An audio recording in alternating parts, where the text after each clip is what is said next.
ভিডিওতে আপনারা দেখতে পাচ্ছেন বিশাল বড় ইটের তৈরি গোলাকার একটা বস্তু। আসলে কি জিনিস?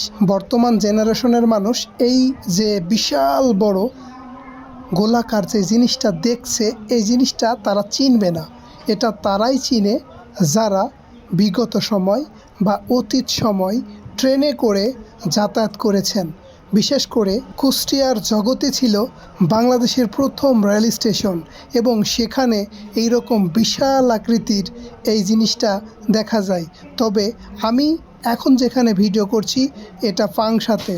এটা হলো কুয়া, অর্থাৎ আগেকার সময়ে এই যে বিশাল বড় ট্রেন, এই ট্রেন কিন্তু তেলে চলতো না, চলতো কয়লাতে। আর সেই কয়লা ইঞ্জিন ঠান্ডা করার জন্য দরকার হতো পানির।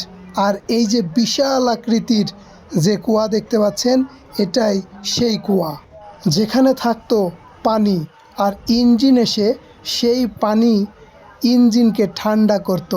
অর্থাৎ কয়লা ইঞ্জিনকে ঠান্ডা করার জন্য ব্যবহৃত হতো এই বিশাল আকৃতির কুয়া।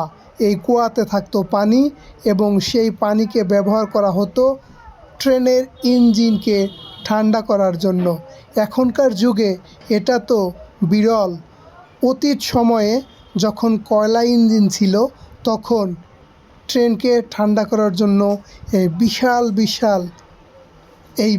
বিশাল কুয়া ব্যবহৃত হতো। আপনারা যারা ইতিপূর্বে এই বিষয়টা জানতেন না, তারা এখনও পাংশায় আসলে কিংবা বাংলাদেশের প্রথম রেল স্টেশন জগতিতে আসলে আপনারা এই বিশাল বড় যে কুয়া, মাটি থেকে এত উঁচু হওয়ার কারণ হলো ট্রেন যেহেতু উঁচা থাকে, ওপর থেকে যেহেতু পানি দিতে হয়, এই জন্যই কিন্তু এটা অনেক উঁচা। যাই হোক, যদি আপনারা এমন কুয়া দেখতে চান, এখনও আধ্যাত্মিক কুয়া না, এটা ট্রেনকে ঠান্ডা করার কুয়া, অর্থাৎ কয়লা ইঞ্জিনকে ঠান্ডা করার জন্য ব্যবহৃত হতো এই কুয়াগুলো। বর্তমানে এই কুয়ার আর প্রয়োজন হয় না।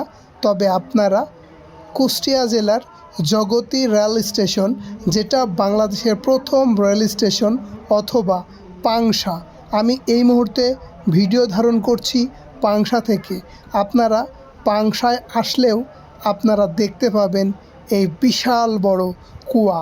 অতীতের কিছু স্মৃতিচারণ হয়ে যাবে এই কুয়াতে, অতীত দেখতে পাবেন এই কুয়াতে।